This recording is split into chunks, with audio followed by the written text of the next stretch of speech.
معلش يا داليا، اتأخرت عليك شوية. معلش كان عندي تصوير كده ودوشة وبتاع. انت هتعمل عليا نجم من اولها ولا ايه؟ يا ستي ولا نجمة ولا حاجة، ده حتة برنامج طبخ قد كده اهو باكل منه عيش. بالعكس البرنامج ناجح جدا، انا وكل اصحابي بنتفرج عليه. طيب الحمد لله. قولي لي بقى، كنت عايزاني في ايه؟ مش في بينا شغل يا استاذ؟ شغل؟ شغل ايه؟ المعرض اللي هتعمله في النادي. انت لسه فاكرة الموضوع ده؟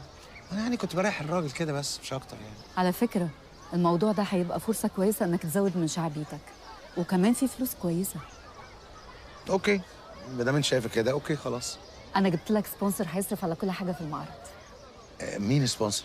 ده رجل اعمال هيجيب لك كل المستلزمات اللي انت عايزها، خامات، اضاءة، ديكور، كل حاجة. يعني النادي مش هيتكفل بأي مصاريف نهائي. ايوه طيب، هو هستفيد ايه من الحكايه دي؟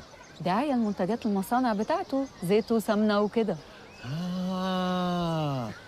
يعني انا هعمل موضوع الطبخ ده بمنتجات مصنعه. بالظبط. والمعرض كمان هيبقى مليان اعلانات عن المنتجات دي مجانا، يعني لا انت ولا النادي هيطلع جنيه واحد. بالعكس انت هتاخد اجر كويس قوي. طيب اوكي، ولو ان هقول لك على حاجه، انا مش مقتنع بحكايه المعرض دي خالص. مش مقتنع ولا خايف نشتغل مع بعض؟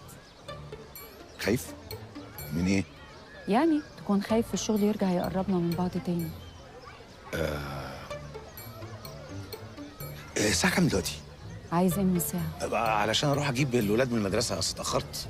انت عندك ولاد غير الشاب اللي شفته معاك؟ ايوه ياسين، ده الطويل بس الصغير. عندي بقى القصيره ياسمين بس هي الكبيره اكبر منه بسنه. ربنا يحفظهم لك. وانتي ايه؟ اولاد ايه؟ نظام ايه؟ لا مفيش. ليه مفيش ليه؟ عندي مشكلة ما بخلفش.